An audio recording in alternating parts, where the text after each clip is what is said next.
Okay, so this is my 30th Blender video. Technically 31, but I'll call this the 30th in the series of my journey. So this one I learned how to kind of simple low poly modeling of a character. It's nothing fantastic, but kind of got the job done. I didn't spend hours on it, but I learned a few techniques using these like extruding from a vertex rather than and using the skinning modifiers and the the subdivision tools and stuff like this. Anyway, I animated the character using Mixamo. You'll find the links below if you wanna use Mixamo. Yeah, hope you like the end result. It was not too bad. Okay.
Once again, thank you if you made it this far.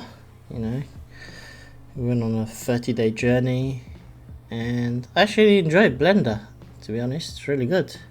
Lots of cool tools, add-ons to explore as well, and you know, there's lots to do. Still, I mean, if any software you can specialize in certain thing, or you can be a generalist, up to you. I mean, yeah. But I do like the modeling tools and the renderers, and even Eevee is quite cool, you know, get quick renders with decent results. But I will continue my exploration of Blender and continue making these videos as I progress in my development, you know, finding what I'm good at and what I like to do. Again, thank you again for following. Hit that subscribe if you can, like, share, whatever you can do. Leave a comment below, whatever you want to do. Anyway, enjoy your evening, morning, night. Take it easy. Bye bye.